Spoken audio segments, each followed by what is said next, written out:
ಅನ್ನೋದು ತನಿಖೆಯ ಸಂದರ್ಭದಲ್ಲಿ ಗೊತ್ತಾಗ್ತಾ ಇದೆ. 6 ಜನ ಸೇರಿ ಸುಹಾಸ್ ಶೆಟ್ಟಿ ಮೇಲೆ ಎರಗಿದ್ದಾರೆ. ಸುಹಾಸ್ ತನ್ನನ್ನ ಕೊಲೆ ಮಾಡ್ತಾನೆ ಅನ್ನೋ ಆತಂಕ ಸಫ್ವಾನ್ ಅನ್ನ ಕಾಡ್ತಾ ಇದ್ದಾರೆ.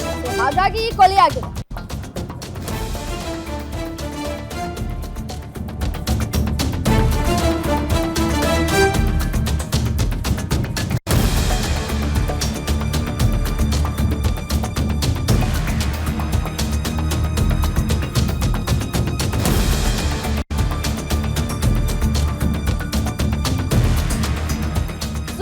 ತನ್ನನ್ನ ಕೊಲೆ ಮಾಡ್ತಾನೆ ಅನ್ನೋ ಆತಂಕ ಸಫ್ವಾನ್ಗೆ ಇತ್ತು ಅನ್ನೋದು ಗೊತ್ತಾಗ್ತಾ ಇದೆ. ಈ ಹಿನ್ನೆಲೆಯಲ್ಲಿ ಸುಹಾಸ್ ಕೊಲೆ ಮಾಡುವುದಕ್ಕೆ ನಿರ್ಧಾರವನ್ನ ಮಾಡಿದ್ದ ಸಫ್ವಾನ್ ಮೇಲೆ 2023ರಲ್ಲಿ ಸುಹಾಸ್ ಗ್ಯಾಂಗ್ ಅಟ್ಯಾಕ್ ಕೂಡ ಮಾಡಿತ್ತು.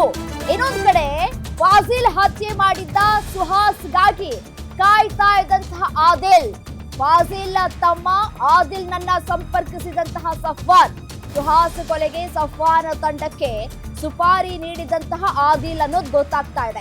5 ಲಕ್ಷ ರೂಪಾಯಿ ನೀಡಿ ಸುಪಾರಿಯನ್ನ ಕೊಟ್ಟಿದ್ದಂತಹ ಸಫ್ವಾನ್ ನಂತರ ನಿಯಾಜ್ ಜೊತೆ ಸೇರ್ಕೊಂಡು ಸ್ನೇಹಿತ ನಾಗರಾಜ್, ರಂಜಿತ್ ನನ್ನ ಸಂಪರ್ಕಿಸಿದ್ದು ಸಫ್ವಾನ್ ಅನ್ನೋದು ಗೊತ್ತಾಗ್ತಾ ಇದೆ. ಸಫ್ವಾನ್ ಮನೆಯಲ್ಲೇ 2 ದಿನ ಉಳಿದುಕೊಂಡಿದ್ದಂತಹ ರಂಜಿತ್ ಮತ್ತೆ ನಾಗರಾಜ್ ಮೇ 1ರಂದು ಸುಹಾಸ್ ಚಲನವಲನ ಗಮನಿಸಿ ಕೊಲೆಯನ್ನ ಮಾಡಲಾಗಿದೆ.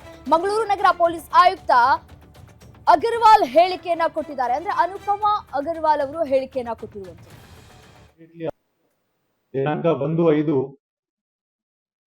ಸಾಯಂಕಾಲ 8:15 8:40 ಹಿನ್ನಿಪದು ಏರಿಯಾದಲ್ಲಿ ಒಂದು ಇನ್ಸಿಡೆಂಟ್ ನಡೆದಿತ್ತು. ತಮ್ಮೆಲ್ಲರಿಗೂ ಗೊತ್ತಿರೋ ಹಾಗೆ ಆ ಸಮಯದಲ್ಲಿ ಒಂದು ಇನೋವಾ ಕಾರಲ್ಲಿ ಬಜ್ಪೆ ರೌಡಿ ಶೀಟರ್ ಸುಹಾಸ್ ಶೆಟ್ಟಿ ತಮ್ಮ ಸ್ನೇಹಿತರ ಜೊತೆಗೆ ಆ ಕಾರಲ್ಲಿ ಪ್ರಯಾಣ ಮಾಡ್ತಾ ಇದ್ರು. ಕಾರಲ್ಲಿ 6 ಜನ ಇದ್ರು. ಏಕಾಏಕಿ ಒಂದು ಬೊಲೆರೋ ಪಿಕಪ್ ಕಾರ್ ಅವ್ರಿಗೆ ಅಡ್ಡ ಬಂದು ನಿಲ್ಲಿಸ್ಲಿಕ್ಕೆ ಪ್ರಯತ್ನ ಮಾಡಿದ್ರು. ಅಟ್ ದ ಸೇಮ್ ಟೈಮ್ ಒಂದು ಸ್ವಿಫ್ಟ್ ಕಾರಲ್ಲಿ ಕೂಡ ಬಂದು ಕೆಲವು ಜನ ಅವ್ರ ಮೇಲೆ ನುಗ್ಗಿ ಅವ್ರ ಮೇಲೆ ಹಲ್ಲೆ ಮಾಡ್ಲಿಕ್ಕೆ ಪ್ರಯತ್ನ ಮಾಡಿದ್ರು. ಆರೋಪಿಗಳು ಆ ವಿಕ್ಟಿಮ್ ಸುಹಾಸ್ ಶೆಟ್ಟಿ ಮೇಲೆ ಮಣ್ಣಂತಿಗೆ ಹಲ್ಲೆ ಮಾಡಿದ್ದಾರೆ. ಆ ಸಂದರ್ಭದಲ್ಲಿ ಸುಮಾರು 6 ಜನ ಸೇರಿ ಅವ್ರ ಮೇಲೆ ಹಲ್ಲೆ ಮಾಡಿದ್ರು. ಅವ್ರ ಮೇಲೆ ಮಚ್ಚುವಿಂದ, ತಲವಾರಿಂದ, ಬೇರೆ ಬೇರೆ ಅಸ್ತ್ರಗಳಿಂದ ಹಲ್ಲೆ ಮಾಡಿದ್ದಾರೆ. ಆ ಸಮಯದಲ್ಲಿ ಸುಹಾಸ್ ಶೆಟ್ಟಿಗೆ ತುಂಬಾ ತೀವ್ರ ಗಾಯದನ್ನ ಬಿಟ್ಟು ಆಮೇಲೆ ಅಸೋಸಿಯೇಟ್ ಮೇಲೆ ಕೂಡ ಇಂಜರೀಸ್ ಆಯಿತು. ಇಮಿಡಿಯೇಟ್ಲಿ ಅವರು ಅಲ್ಲಿಂದ ಎಜಿ ಹಾಸ್ಪಿಟಲ್ಗೆ ಶಿಫ್ಟ್ ಆಗಿದ್ರು. ಸ್ಥಳೀಯ ಪೊಲೀಸ್ಗೆ ಇದು ಮಾಹಿತಿ ಸಿಕ್ಕಿದ ನಂತರ ಇಮಿಡಿಯೇಟ್ಲಿ ನಾವು ಸ್ಥಳಕ್ಕೆ ಭೇಟಿ ಕೊಟ್ಟು ಪರಿಶೀಲನೆ ಮಾಡಿದ್ವಿ. ಇಮಿಡಿಯೇಟ್ಲಿ ಎಜಿ ಹಾಸ್ಪಿಟಲ್ಗೆ ನಮ್ಮ ಟೀಮ್ ಅವರು ಅಲ್ಲಿ ವಿಸಿಟ್ ಮಾಡಿದ್ದಾರೆ. ಎಜಿ ಹಾಸ್ಪಿಟಲ್ ಅಲ್ಲಿ ಸುಹಾಸ್ ಶೆಟ್ಟಿಗೆ ಅದು ಬಚಾವ್ ಮಾಡ್ಲಿಕ್ಕೆ ಪ್ರಯತ್ನ ಮಾಡಿದ್ದಾರೆ. ಆದ್ರೆ ಸುಮಾರು 15-20 ನಿಮಿಷ ನಂತರ he was declared dead. ದಿನಾಂಕ 1/5 ಪೊಲೀಸ್ ಕಮಿಷನರ್ ನೀಡಿದಂತಹ ಮಾಹಿತಿಯಂತೆ ಹಿಂದೂ ಕಾರ್ಯಕರ್ತ ರೌಡಿ ಶೀಟರ್ ಸುಹಾಸ್ ಶೆಟ್ಟಿ ಪ್ರಕರಣದಲ್ಲಿ ಒಟ್ಟು 8 ಆರೋಪಿಗಳನ್ನ ಬಂಧನ ಮಾಡಲಾಗಿದೆ.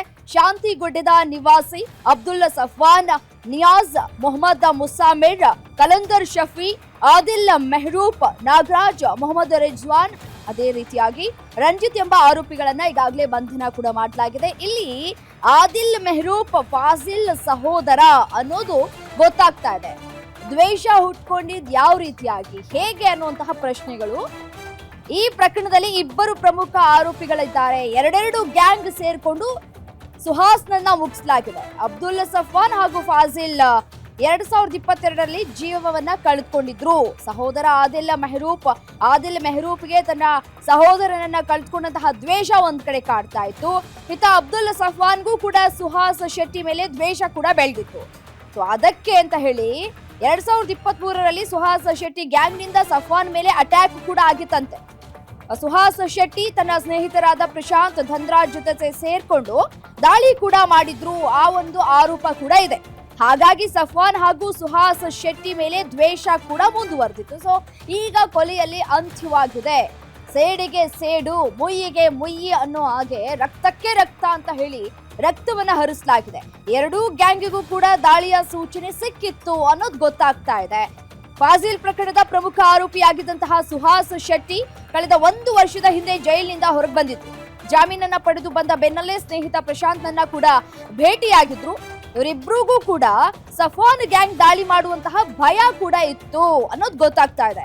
ಈತ ಅಬ್ದುಲ್ ಫಾಸ್ವಾನ್ಗೂ ಕೂಡ ಸುಹಾಸ್ ಗ್ಯಾಂಗ್ ನಿಂದ ದಾಳಿ ಮಾಡುವಂತಹ ಆತಂಕ ಕೂಡ ಇತ್ತು ಅನ್ನೋದು ಗೊತ್ತಾಗ್ತಾ ಇದೆ ತನಿಖೆಯ ಸಂದರ್ಭದಲ್ಲಿ. ಇದೇ ಒಂದು ಕಾರಣಕ್ಕೆ ಸುಹಾಸ್ನನ್ನ ಮುಗಿಸೋದಕ್ಕೆ ಸಫಾನ್ ಗ್ಯಾಂಗ್ ತೀರ್ಮಾನವನ್ನ ಕೈಗೊಂಡು ಕೊನೆಗೂ ಸುಹಾಸ್ನನ್ನ ಮುಗಿಸಿದೆ.